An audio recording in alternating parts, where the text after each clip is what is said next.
Uh, Leary, no, and then yes on the other two. Have you So, made a decision on Garrett Bowles and what's going to go into that fifth-year option? we'll wait until after the draft, see where we are. But yeah, once we get all the information, once we get loaded up to 90 and go through the draft and kind of see where we are, then we'll make that decision on Garrett. Talking about the combine, you've now stacked two really successful draft classes. How much of what you saw from them in the combine impacted you drafting these guys? A lot. I mean, that's where we get all the information. There's so much information we get here that, not only, but especially the numbers, the psychological testing, the medical. So much we get out of it. Plus, most of the guys we spend, 18 minutes with now. So this is a big part of the year and a big kickoff. Schedule change affect anything you're doing with less time with the kids and not having the assistant? Change anything? What's scheduled? They're here? Yeah. Go from 60 to 45. 45. No, it's not a big difference. I think we'll see how it goes. It's been a little bit odd at this point in time. I mean, our interviews last night were a little bit different, so we'll kind of see how, get a feel for it. And I think it's changed quite a bit. So we're kind of running back and forth to the stadium a lot for kind of one-off interviews. So, but it's been okay. When you're doing those interviews, what are you looking to get from the guys? What do you want to know? That's always the key. Every time we go into one, I'm trying to find something, in 18 minutes that we can find. So, get the right questions asked. And a lot of times we have an idea what kind of kid the kid is coming in. And so if he's had some issues in his past, we'll talk about those. But, just try to get a feel for him. John, how much room for development do you see for Drew in year two, and where can he make the biggest step?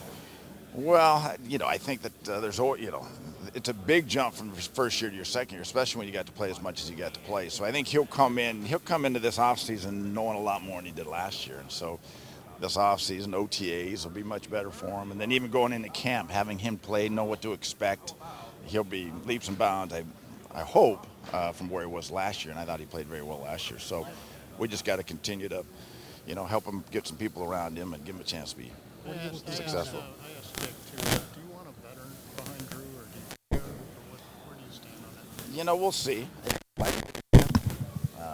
Just with the youth that we have at the position now and somebody that can help in that situation. So I think I'd prefer a veteran, but we'll see what's available.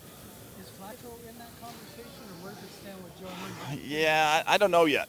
We're still working on that, still kind of work through that. So we don't know exactly with Joe yet, but that's always a possibility. But we'll get that figured out before the league year. Last year they talked about potentially getting a on a guy that only plays 5 games. Is that something you're worried about with Drew at all? No.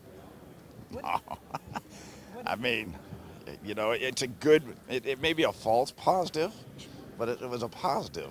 So that was a good thing, and so I'm taking all those positives and going into this offseason. I think what Drew's about, I'm excited about him, and like I said, we got to continue to get better around him, give him an opportunity to be successful. What is it you like about him when you see it to the quarterback hands? What is it that you like in his game? I mean, I thought talent-wise, I thought he could make all the throws, and he could adjust his arm angle and do all the different things. He was athletic enough to move around and make plays, throw the ball on the run. So physically, I thought that he was as good as anybody coming out last year.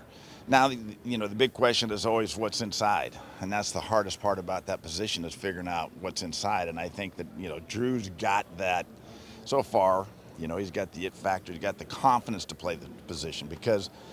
As I told him, the sky's going to fall down. It's going to come caving in, and it's how you handle it when it caves in. And I think he's got the ability to do that because of the confidence that he has in himself. What do you see the offensive line shaking out right now?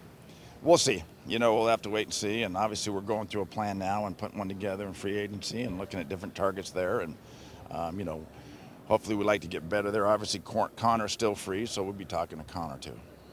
This is your 10th combine. Is this the most important offseason of your time as general manager of the Broncos? Because you guys have a bunch of money and you have a bunch of picks. Yeah, I think that plus we've had 3 losing seasons. Put that on number 1. When you guys are close to making a playoff.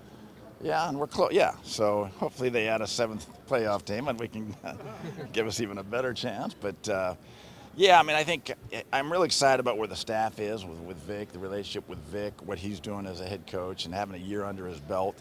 The staff that he's got put around him, so I'm excited about that.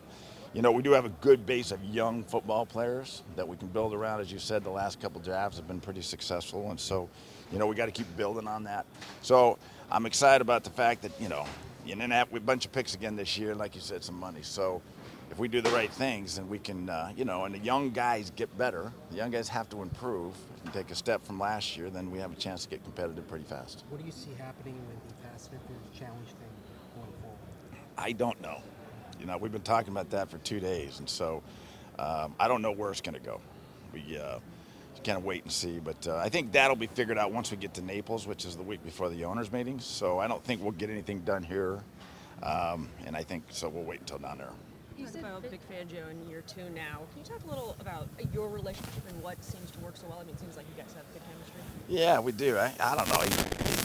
We seem to be on the same wavelength a lot of times, and so I think it's Vic is Vic. You guys know that, and that there's no, you're not pretentious at all. You get what you see, and you see what you get. So he's great to work with, and he's very bright. He's been around, got a tremendous amount of experience, knows the game of football, and so he's fun to work with. And I think it's when you have that connection, then it makes it a lot more fun too. This is a big approach to with the idea to leave the assistant coaches in Colorado. Have you had other coaches do that where Sorry. they, ask you about wanting to change certain things about the process or the approach? No, Vic's the first one that brought this up. So I said, we sat down and chatted about it, and so that was probably the best thing for everybody. And so I think they'll get a lot of work done back in Denver and spend the whole week just on college tape. So Vic had a plan, and that was part of it. What do you think of the addition of Shermer to the offense? I like Pat. I think that I followed him and talked to him, spent some time with him a couple of years ago when I was talking about Case and got to know him a little bit there and seen him at Senior Bowls. And so I think he's got a tremendous amount of experience. He's worked very well with young quarterbacks. He's got a real broad base as far as what he's done offensively. He's got a lot of experience calling plays, and so I think he's a good fit for us right now. Knowing how competitive you are, do you feel like you guys are turning the corner? I mean, how important is it back?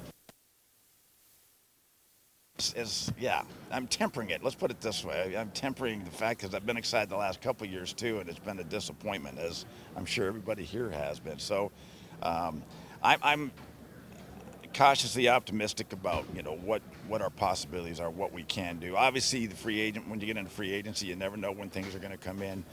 With the cap being where it is, what those numbers are going to be. So we're hoping that we can get some players that can help us there. But yeah, I'm excited about it. Like I said, I feel pretty good about where we are as an organization,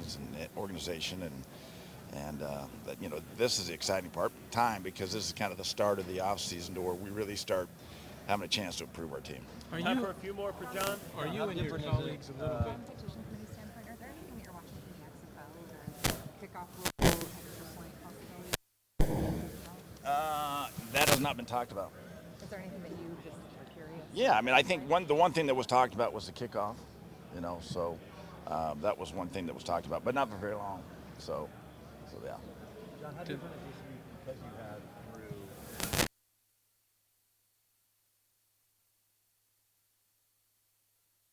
without having to worry about that position, knowing which direction you're going to go. So, again, I'm not, I feel great about Drew, but he's got a long way to go, But it's nice to have the excitement of the fact that you feel like you have a guy that has a possibility to be able to fit that bill. So, but then again, now it's the fun part is trying to fill around him, get the right guys around him, as well as, take care of Vic on the defensive side. Are you in a little bit of a holding pattern, being that the CBA is kind of up in the air right now, and, until that gets approved? Does that kind of put you and your colleagues in a little bit of uncertainty? Not really, because as far as we know, we're still going to have 90 guys on the roster.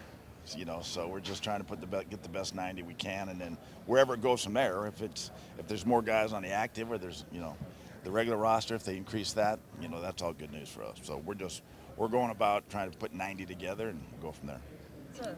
final two, Nikki, then Romy. Any decision on Bulls this year? And Don't know yet. We're going to wait until after the draft on Bulls. So yeah, once we get all that information, we'll wait.